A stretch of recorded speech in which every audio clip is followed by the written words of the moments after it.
안녕하십니까, 비너스입니다. 오늘은 앞니가 많이 부러졌을 때 살릴지 발치할지, 그래서 치아 제식을 할지 임플란트를 할지 그 갈림길에 대해 말씀드리겠습니다. 저의 콘텐츠가 늘 그렇듯 오늘의 내용 역시 전반적인 내용이 아니라 앞니에 특화된 내용입니다. 절대 일반적인 치료가 아닌 스페셜한 치료니까 이런 치료도 있다는 정도로 이해해 주시기 바랍니다. 살다 보면 이렇게 앞니들이 부러질 때도 있습니다. 거의 죽음의 문턱에 있습니다. 이 앞니는 오래전에 크라운을 했다고 합니다. 크라운 씌운 앞니들이 목에서 부러지거나 포스트와 함께 빠지는 일이 종종 있는데요. 얇은 목으로 크라운 속에서 오랫동안 저장력을 견디다가 피로가 누적돼서 더 이상 버티지 못하고 이렇게 부러지는 겁니다. 이럴 때 환자는 둘 중 하나를 선택할 수 있습니다. 발치한 후 임플란트를 하던가 치아 제식을 하던가. 대개는 발치하고 임플란트를 하는 것이 일반적입니다. 임플란트는 또한 최종적이고 오래 가는 방법이기도 합니다. 이분을 보세요. 이분은 지난 오랜 세월 동안 왼쪽 대문이 때문에 속썩였습니다. 저 역시 이분의 대문이를 발치할 수밖에 없었습니다. 결국 임플란트 하는 것이 맞습니다. 그러나 이 앞니를 보세요. 깊이 부러져 있고 변색도 심해서 살릴 수 없어 보이지만 저 보잘것없는 뿌리를 치아 제식해서 17년째 쓰고 있습니다. 물론 앞니 발치를 한 후 임플란트를 해야 되는 케이스가 있고 치아 제식을 해서 살릴 수 있는 케이스도 있지만 일단 앞니는 발치하고 나면 돌이킬 수 없기 때문에 발치 전에 한 번 더 생각해 보면 좋은데요. 오늘은 치아 제식을 해서 살려 쓴 환자 이야기를 할 겁니다. 치아 제식을 하는 이유는 다음과 같습니다.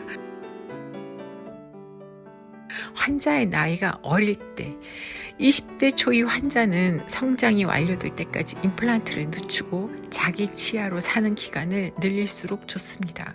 그 시간을 벌기 위해 치아를 살려서 치아 제식을 합니다.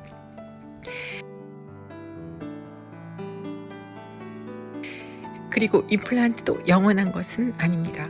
만약 환자의 나이가 50대라면 저도 망설임 없이 임플란트를 할 겁니다. 그러나 30대라면 30대에 심은 임플란트로 죽을 때까지 살 걸 생각해 보세요. 참 길죠. 아무래도 생애 첫 앞니 임플란트는 늦출수록 좋다고 생각하는 편입니다. 그리고 남은 뿌리가 건전하고 충분히 길어서 뽑기 아까울 때, 뿌리가 건전하고 길다면 10년보다 더, 어쩌면 평생 쓸지도 모르기 때문에 기대를 걸어볼 만합니다. 만약 제식한 이를 오래오래 쓸 수 있다면 그보다 좋은 일은 없을 겁니다. 마지막은 앞니이기 때문입니다. 앞니는 예쁜 게 무엇보다 중요한데 앞니 임플란트는 심리적인 리스크가 꽤나 큽니다. 앞니 임플란트 하고 슬퍼서 우시는 분들 꽤 많습니다. 한마디로 앞니 임플란트는 치아 제식보다 예쁘게 되기가 어렵습니다. 만약 어금니라면 저도 임플란트를 추천하지만 앞니는 신비성 때문에 발치 전에 한 번 더 생각을 해봅니다. 이분은 임플란트 할 수도 있었습니다. 하지만 위에 여러 가지 이유로 치아 제식을 했습니다.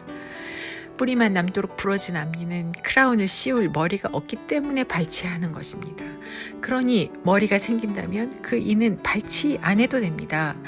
제식하고 고정해 두었다가 뿌리가 치조골에 다시 붙으면 새로 만들어진 머리에 크라운을 씌우면 되죠. 치료 전후 보시죠.